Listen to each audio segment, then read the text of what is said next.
Organizations typically implement new ERP software because they want to realize some sort of return on investment or business value as a result of that technology. But what exactly are the business benefits of ERP software? That's what I'm going to talk about here today.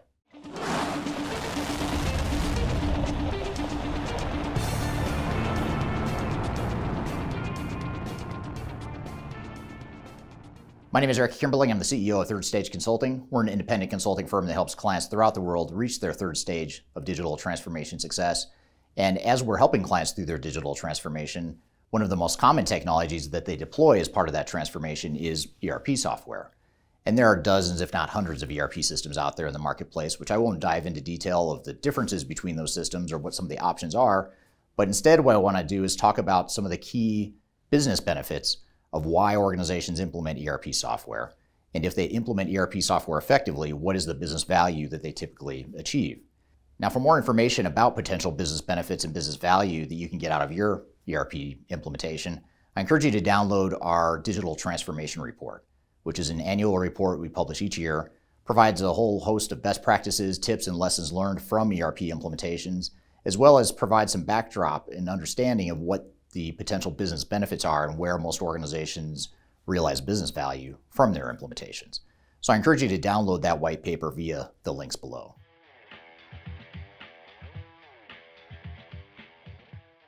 Now, the first category of business benefit that most organizations look for when they're implementing new ERP software is cost reductions. And this is probably the most common business benefit that organizations are striving for, is they're looking for ways to reduce their current cost structure. So I'll give you a few examples of what some of the potential cost reductions might be for a lot of organizations. The first is inventory reduction. So a lot of times what happens is organizations that don't have good ERP technology or good visibility into what's happening in their supply chain and what customer needs are and what customer demand might be, they end up stockpiling inventory, more inventory than they need. And the reason that this is such a big deal is because it's almost like cash out the door. You've got cash sitting in warehouses and sitting in your production manufacturing shop floors when you overproduce stuff. And so if you can reduce inventory without compromising customer service and still meeting expectations of your customers, then inventory reduction can be a very significant business benefit that a lot of organizations realize as a result of a fully integrated ERP system. Just to give you a quick example, organizations that do better demand planning and understanding of what customer needs are going to be, if they can use technology to plan better, they're going to be able to reduce inventory because they're not producing a bunch of stuff that isn't needed right now by customers. And that's actually another business benefit that has a direct impact on the ROI of the ERP implementation, which is better planning. And this is not only demand planning, but it's customer planning, it's production planning, making sure that you have the raw materials in the right place at the right time to be able to produce the right products at the right time to meet customer demand. That whole integrated planning cycle is a key benefit of ERP software implementations. Another is process efficiency. So what happens is a lot of organizations have inefficient processes. They have manual processes, they have redundant processes, they have people using spreadsheets and manually going to look for information that can be automated and streamlined if they had a better tool set, a better ERP system to help tie together some of these workflows and provide more automated workflows. And for many organizations, labor costs are one of the most material costs on their income statement. So being able to provide better process efficiency and optimize your business processes can be a huge game changer in terms of the financial performance of an organization. And then a final example I'll share right now today is the cost of legacy systems. And what I mean by this is that you have situations where organizations are using these old, outdated systems that are expensive to maintain. Sometimes they have to hire third-party support to be able to support those systems. Sometimes they have to hire people internally that are dedicated to just maintaining and keeping the lights on with these older systems. And over time, what happens is the older the technology gets, the more costly it is to maintain it because it's harder to find people that know that technology. For example, back in the 1970s and 80s, a lot of organizations were using green screen mainframe systems. Very old, outdated technologies that I won't dive into right now, but in today's day and age, it's hard to find resources that know the programming language that supports green screen mainframes. So that's just an extreme example of how costs can escalate for organizations when they're using old, outdated technologies. And that's why the cost of legacy systems is so significant and can provide such big business value for organizations. Now, I mentioned before that most organizations focus on cost reduction. That's probably the most common business benefit that organizations pursue. But one of the benefits that I think is the most underrated with ERP software is revenue optimization. So in other words, not just looking at your cost and making sure you reduce costs, but looking at how can we grow the top line in addition to the bottom line. So revenue optimization is a really important one. And there's a few ways that this happens. And I'm going to start with some of the things I already mentioned up here with cost. And that is that if you look at some of these cost reductions here, for example, inventory reduction, that allows you to optimize revenue because you're matching customer demand to inventory in a better way than you might have with older technologies. So inventory reduction actually gives you some revenue optimization as well. Same with better planning. If we have a better understanding of what customer demand is going to be or is likely to be, that's going to result in revenue optimization as well because we're going to sell more to our customers. And ultimately, even process efficiency can drive revenue increases too, because now you've got people that are focused more potentially on driving top-line revenue growth and spending less time on some of these inefficient processes that I described here. Now, in addition to some of these cost reduction benefits that are also driving revenue optimization, you also have increased sales. And the reason that I'm calling this out as a separate line item is because with CRM or customer relationship management tools and other sales automation tools and other types of modules within ERP systems, what that often does is it gives you better tool sets to be able to sell more to your customers. So if you manage your sales pipeline better, for example, and you can increase your win rate, that's going to increase revenue. Another example of how ERP software can optimize your revenue is if you think about cross-selling opportunities. If you have a product or service that you're selling to a customer, it's likely and quite possible that you have another product or service that you could also be selling to that customer. So if you can provide automation and tools and technology that provides you those insights through machine learning and artificial intelligence and other sorts of emerging technologies to help you do that, then you're going to be able to increase your sales as a result of your new ERP system. So while most organizations don't focus as much on revenue optimization as they might on cost reduction, I would argue that the potential gain and the potential business value is even greater for revenue optimization than it is for cost reduction.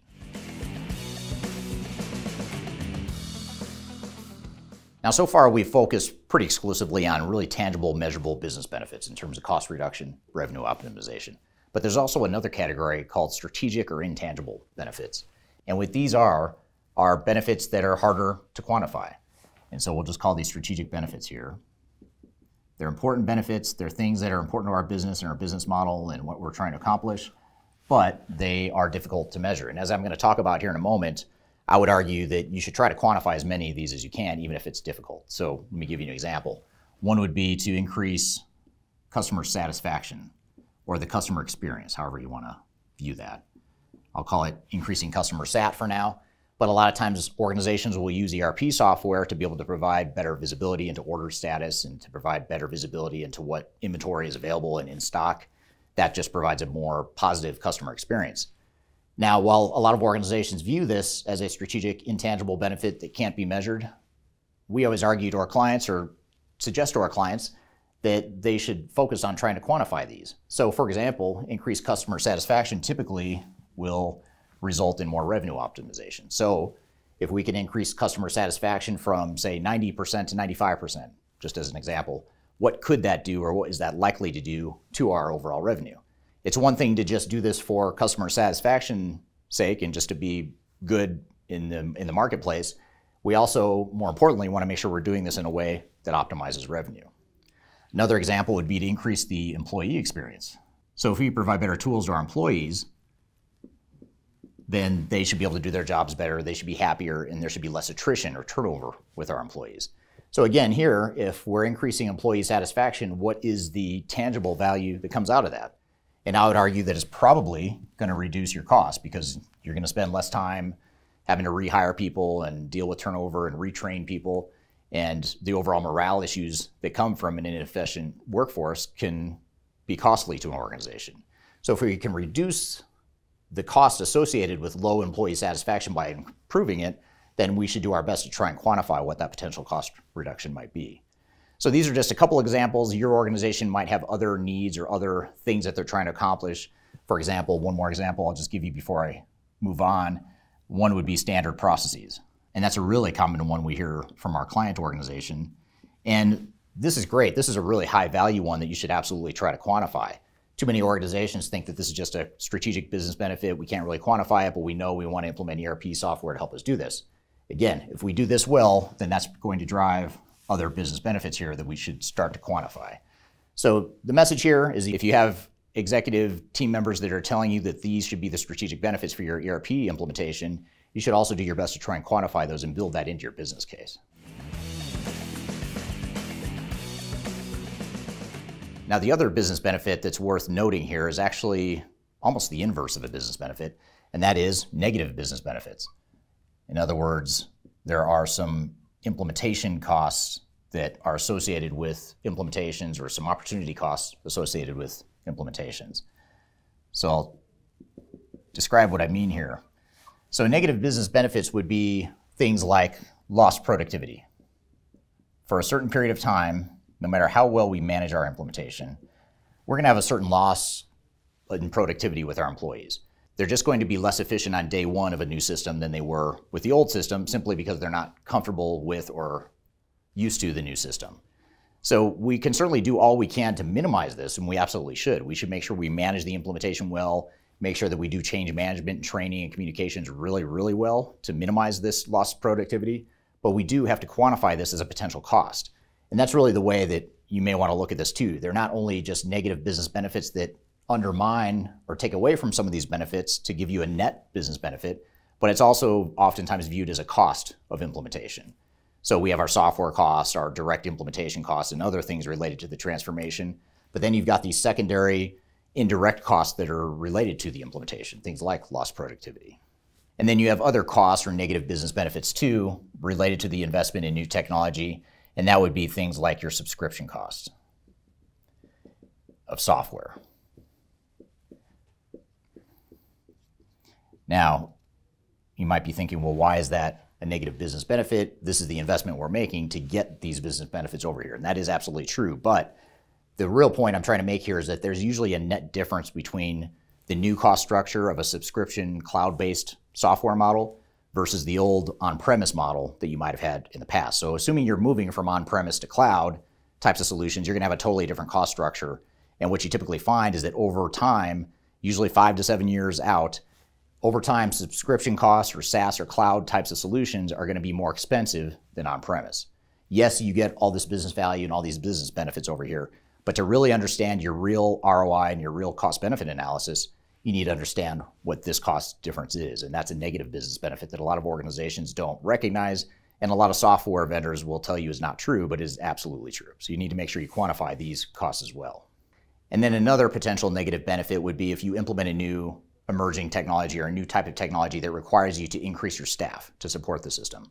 If there's some sort of proprietary development language that you need to hire to bring on your staff, or if it just requires more people, more bodies to maintain the software because it's more complex, there's more integration, there's more data management issues that need to be worked through, then you need to quantify those. So we want to make sure that we also capture the internal maintenance costs of the new solution. And this is different than the maintenance of your old solution, which is, it may turn out that the old solution cost of legacy systems is higher than what you're paying to support this new system, but you still want to make sure you capture this. It could also be that you end up paying more for your internal maintenance of the new technology than you did with your legacy systems, which may be okay. If these benefits over here outweigh these negative benefits or the cost of the implementation, then it's probably worth it. But you at least want to make sure you quantify this and understand what those negative business benefits are. Now, once you've done all this and you understand what your business benefits are and you've quantified those in your business case, now you want to build that business case. So you want to look at what the total cost of ownership is, the total cost of your implementation against the business benefits that we talked about here today. Now, for more information about business benefits and how to build a business case and some other best practices for ERP implementations, I encourage you to download our digital transformation report, which is an annual report we publish each year that provides a number of business benefits-based benchmarks and results from actual implementations throughout the world. It also includes a number of independent reviews and rankings of different technology options in the marketplace.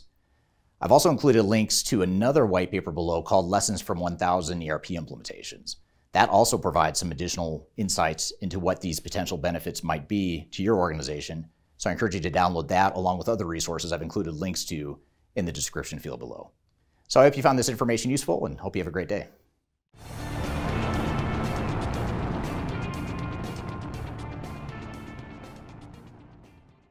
Now the first business benefit, start that again.